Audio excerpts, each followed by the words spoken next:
Some thoughts don't visit us, they move in. They sit quietly in the corners of our mind, whispering stories that shape our mood, our choices, even our self-worth. One unanswered message, one unexpected silence, one moment where things didn't go the way we hoped. And suddenly we're consumed trying to read between lines that don't exist, trying to control outcomes that aren't ours to control. The Buddha taught that suffering isn't born from what happens to us. It comes from the way we cling to what we think should have happened. That grasping, that mental replay, is what keeps us stuck. But what if you could learn to let go without losing love? What if peace wasn't about changing the situation, but changing your relationship to it? That's what we're diving into today. If your mind has been louder than your heart lately, if you're tired of feeling held hostage by thoughts that just won't let you rest, then stay with me. Don't skip a second of this video. Somewhere in what we're about to explore, there might be a sentence, a breath, a moment that quietly unlocks a door you didn't realize you were trapped behind. And if you find value in these conversations, if something here speaks to your soul, there's one simple free favor I'd be grateful for. Hit the subscribe button. Let's walk this Buddhist path together. You're not alone. You're exactly where you need to be.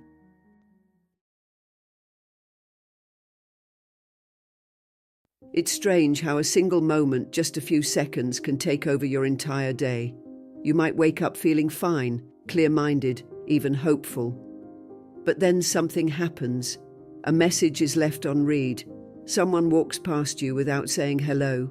A conversation feels slightly off. That's all it takes. And suddenly, your mind isn't here anymore. It's replaying, reanalyzing, reliving. You start wondering what you missed, what they meant, if something changed. You go through your day, but it feels like your thoughts are dragging a weight behind you. And even when everything around you is calm, inside feels stormy. That's not your fault. It's the nature of an untamed mind. The Buddha compared it to a wild elephant, powerful but directionless unless trained with patience, presence, and compassion. The thing is, the mind doesn't always wait for problems, it creates them. It takes a silence and turns it into a rejection. It takes a delay and turns it into a disaster. It builds entire stories from a single word or gesture, and then it asks you to live inside that story. This is the trap so many of us fall into. We don't just think, we attach. We attach meaning, we attach identity, we attach our self-worth to how others respond to us. Buddha's teaching on the Four Noble Truths reminds us that suffering begins with attachment, especially attachment to the way we believe things should be. And the more tightly we hold on to these shoulds, the more we suffer. But what if the thought didn't need to stay? What if it was just that, a thought? You are not your thoughts. You are the awareness that sees them. And the moment you remember that, even in the middle of mental noise, you've already taken the first step toward freedom.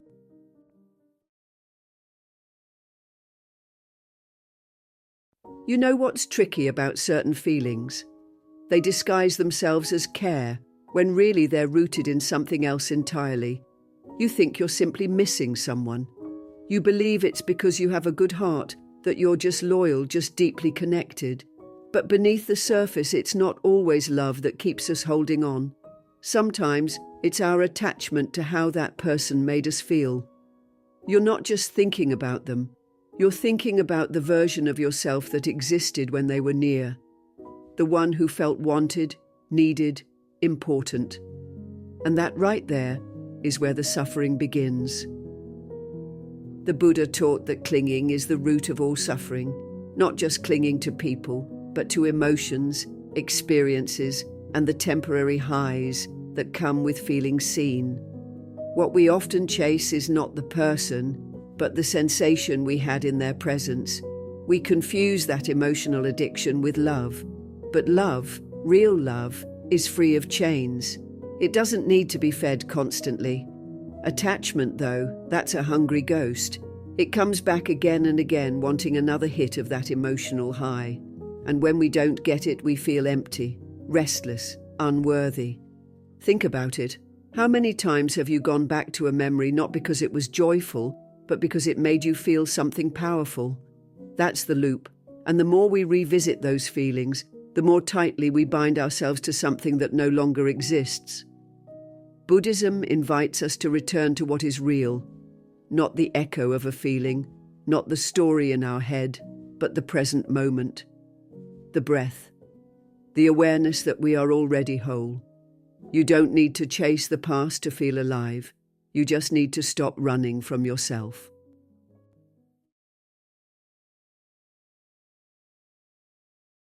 There's a quiet kind of heartbreak that comes not from being forgotten, but from realizing you were never truly seen.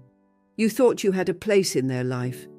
You thought you mattered in ways they never said but always hinted at. You made room for them in your thoughts, in your days, in the little sacred spaces of your heart, and then without warning they stepped back. Not with cruelty, but with indifference, and that indifference cuts deeper than anger ever could. We don't just grieve for people, we grieve the meaning we gave to our place in their story. In Buddhism, the Buddha taught that our suffering often doesn't come from reality, it comes from illusion, the illusion that we're central to someone else's world. That is because we care deeply, they must too. That is because we remembered every word, every glance, every silence. They must have been doing the same. But this is where the ego softly sneaks in. It whispers, "You should be unforgettable. You should be the one they can't let go." And when we're not, it stings, not because of them, but because our sense of self was tied to being special in their eyes. But the Buddha also taught that true peace doesn't come from being chosen by others. It comes from choosing ourselves. Over and over again, even when they don't call, even when they move on, even when we're tempted to beg for their attention in the quiet corners of our thoughts. You don't need to be the main character in their story. You only need to be the compassionate witness in your own. When you stop waiting for someone else to see your worth, you finally begin to recognize it within. And that recognition, that self-honoring, is where real healing begins. That's where you return home.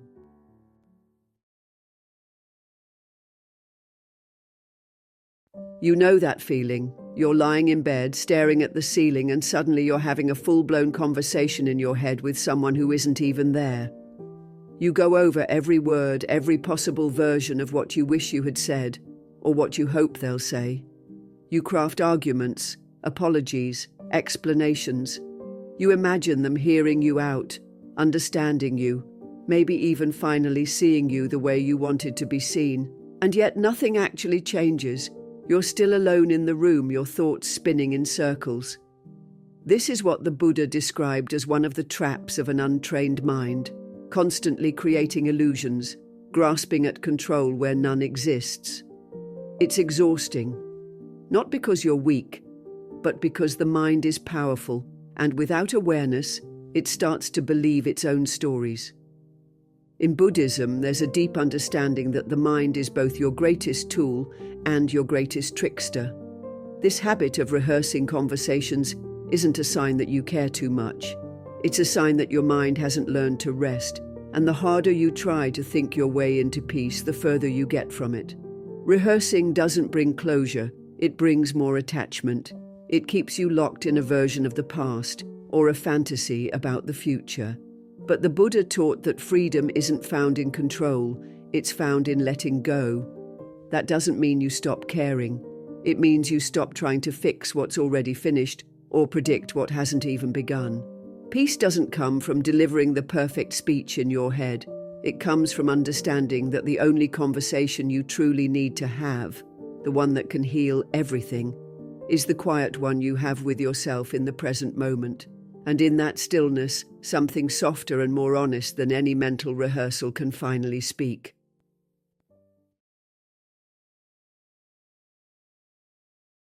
We all do this. We build quiet, invisible contracts in our minds. We expect someone to always text us back, to understand us without needing to explain, to be there in the way we imagine they should. And when they don't, when they act like they didn't get the memo, we feel disappointed, confused, even hurt. But here's the thing. We never told them the rules. We never said out loud, "Hey, when I'm struggling, I need you to check in," or "It means a lot to me when you remember the small things." We assumed. And in that silent expectation, we planted the seed of suffering. The Buddha taught that expectation is a subtle form of attachment. It's clinging to a version of reality that only exists in our own mind. The more we grip it, the more it hurts when it doesn't unfold the way we imagined. What makes this even trickier is that these expectations often come from a loving place. We care deeply. We're sensitive to connection. But that's exactly why it stings when someone doesn't meet the picture we've painted of them. Buddha never said don't love or don't hope. He said don't cling. He reminded us that life is ever-changing. People are evolving.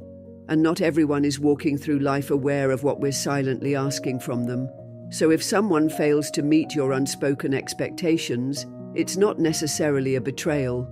It might just be a sign that you were holding on too tightly to an idea. And in that moment, instead of hardening or overthinking, maybe you can soften. Maybe you can remind yourself that peace doesn't come from others living up to the scripts in our mind.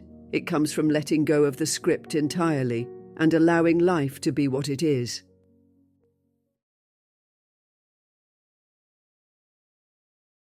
It's strange how we often believe that once we finally understand the truth, we'll feel better. We think clarity will bring relief. We imagine that if we can just figure out why someone acted the way they did, if we can just uncover the hidden meaning behind their silence or their change in behavior, then the pain will vanish. But the truth? The truth can cut deeper than the illusion ever did. The Buddha never promised that awakening would be easy. He simply promised that it would free us. And freedom at first often feels like loss. Because when the stories fall apart, so do the hopes we built on top of them. When you realize that someone didn't care as deeply as you did, it hurts. Not just because of what it says about them, but because of what it forces you to see about yourself, the way you gave, the way you held on, the way you tried to make it work. The ego resists this kind of clarity because it wants to protect you. It says, maybe they're just confused, or maybe it was your fault. It wants to wrap you back in the comfort of not knowing. But Buddhism teaches us that peace is not found in fantasy. It's found in meeting reality, as it is, with an open heart. This is why clarity feels heavy at first, because it doesn't just reveal what is, it removes what isn't. It strips away our imagined futures and the roles we assigned others in our minds. But once the ache settles, something else begins to rise. Lightness, stillness, a kind of quiet strength that says, now I can stop trying to fix what was never mine to fix. That's when healing truly begins. Not in the moment we know, but in the moment we accept.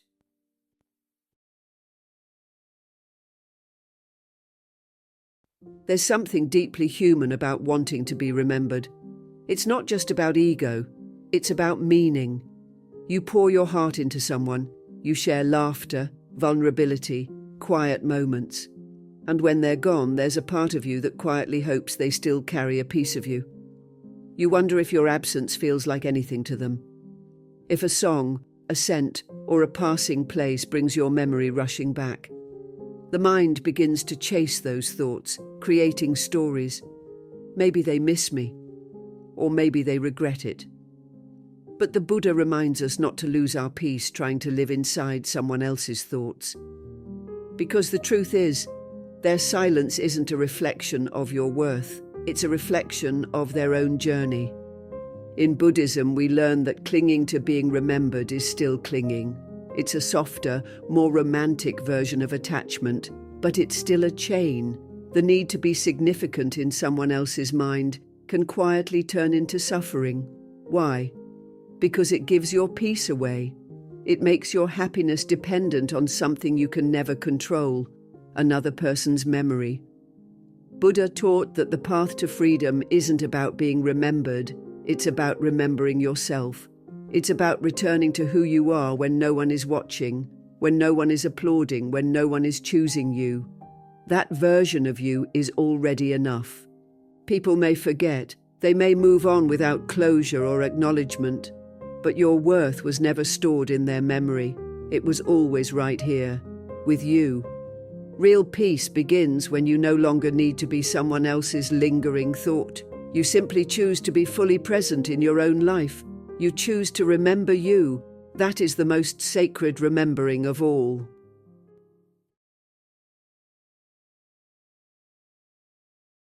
There are moments when someone steps out of your life, maybe slowly, maybe all at once, and the silence they leave behind feels louder than anything they ever said. You start to wonder if you did something wrong, or if you could have done more to keep them close. It's human. We all feel that ache, that pull to reach back, to fix, to explain.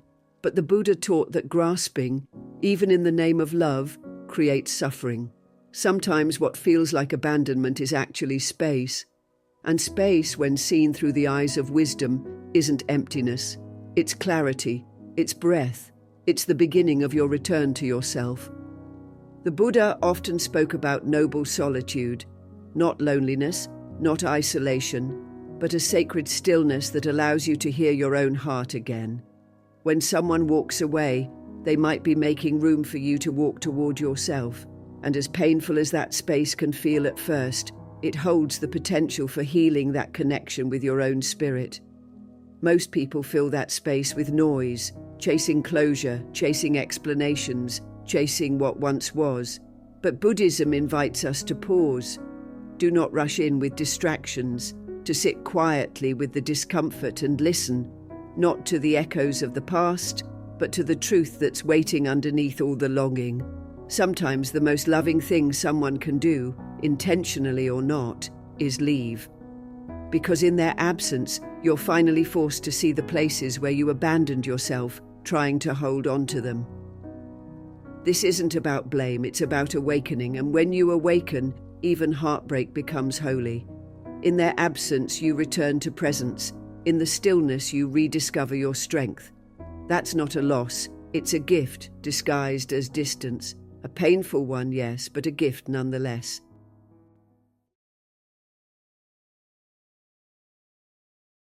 There's a part of the mind that refuses to rest until it finds answers. It keeps digging, questioning, obsessing, not because the answers will bring peace, but because the ego believes that understanding will somehow undo the pain. But here's the truth the Buddha gently pointed to. Not all wounds are healed by knowing why. Some are healed by accepting that you may never know. The mind, when driven by ego, clings to control. It says, I need to know why they left. I need to understand what I did wrong. I need to know if they still think about me. But peace doesn't come from solving every mystery. It comes from no longer needing to. The ego whispers that if you stop searching, you're giving up. But Buddhism teaches that letting go is not defeat, it's wisdom. When the Buddha spoke of liberation, he wasn't talking about controlling everything in your life. He was talking about freeing yourself from the need to.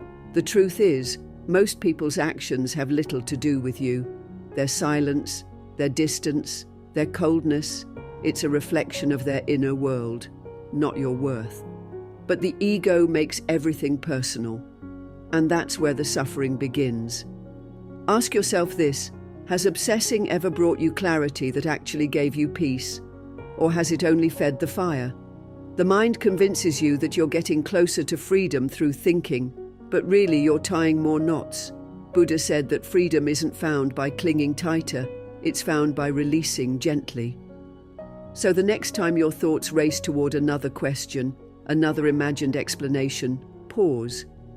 Ask yourself, will knowing this truly help me? Or is it just another way to stay attached? If it's just more noise, breathe, let go.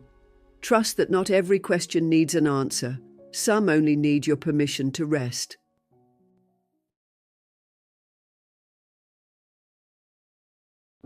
Some days, we wait for peace like it's something that has to arrive from outside.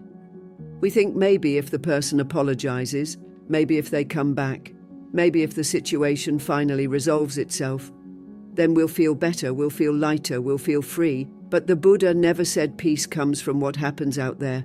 He taught that peace comes from within. And that teaching, while simple, changes everything. It means that you don't have to wait. You don't have to beg or hope for someone else to do something right in order for you to feel whole again.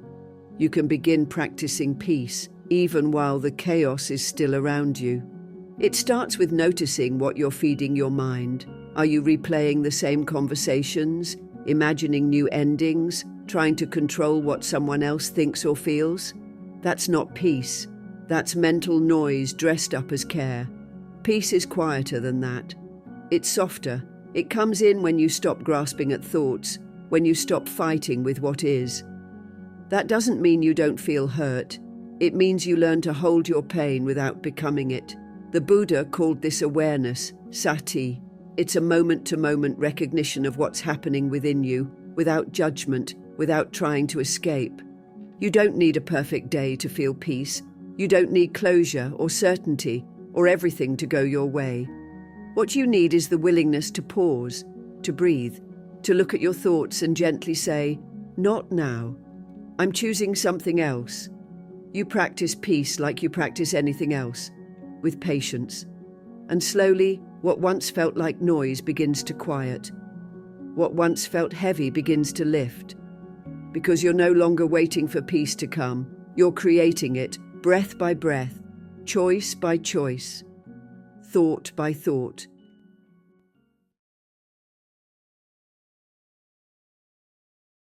There's a kind of peace that doesn't announce itself. It doesn't come with fireworks or grand realizations. It arrives quietly, in a single breath, in a pause between one thought and the next. Most people never even notice it because they're too busy chasing the next distraction, the next explanation, the next emotional high. But that stillness, that space, is where everything changes. The Buddha spoke often about this space. He called it a doorway to wisdom. In that brief pause when the mind stops clinging to the past and stops reaching for the future, you meet reality as it truly is. No story, no judgment, just presence. And in presence, there is freedom. We're so used to the noise that silence feels strange. The constant mental chatter becomes our normal. But think about it. When have you ever felt truly at peace while overthinking? The mind will tell you that you need to think more, figure it out, find answers. But the Buddha reminds us that true clarity comes not from more thinking, but from seeing. And we can only truly see when the mind is still enough to notice. That pause, that space between thoughts, it's not empty. It's alive. It's spacious. It's healing. It might only last for a second at first. A breath. A blink. But the more you return to it, the more it expands. You'll begin to realize that you are not the thoughts. You are the awareness watching them come and go. Like clouds drifting across the sky, thoughts are temporary. But you are the sky. When you anchor yourself in that spacious awareness, the grip of the mind loosens. The suffering begins to fade. And in that quiet space, the truth begins to rise, not loud, not dramatic, just clear. And in Buddhism, that clarity is the beginning of awakening.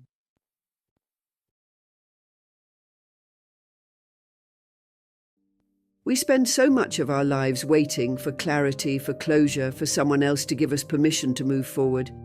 We tell ourselves, "I'll let go when they explain," or "I'll heal when I understand why they did what they did." But what if that moment never comes? What if the apology you're hoping for, the reason you're chasing, or the closure you crave never arrives? The Buddha taught that liberation doesn't come from the outside. It comes from within. You don't need anyone else to set you free. You have that power already, right here, in this moment, in this breath. You are not defined by how long you've held on. Maybe you've carried the weight of someone else's absence for months, maybe years. Maybe your mind has replayed the same memory so many times that it feels more real than the life unfolding around you. But it doesn't matter how long you've been walking in circles. What matters is that at any moment, you can stop. You can step off the path of suffering and start again. The Buddha often reminded his followers that each breath is a new beginning. You don't need a new year or a new relationship or a new chapter. You just need a new decision. I am ready to stop hurting myself with the past. The beauty of Buddhism is that it doesn't ask you to become someone else. It asks you to return to yourself, to stillness, to truth. You don't need to fight your thoughts. You don't need to erase your past. You just need to stop giving so much of your energy to what no longer serves you. Start again, not with force but with softness. The path to peace is always open, and you don't need anyone's permission to walk it. You don't have to carry what's been weighing you down.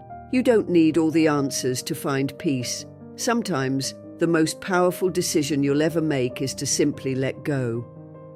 Freedom isn't somewhere far away. It begins the moment you stop clinging. Thank you for being here, for choosing presence, and for walking this Buddhist journey with us. If today's message touched something in you, there's another video waiting on the screen that will take you even deeper. Your peace is always one breath away. Just keep walking gently.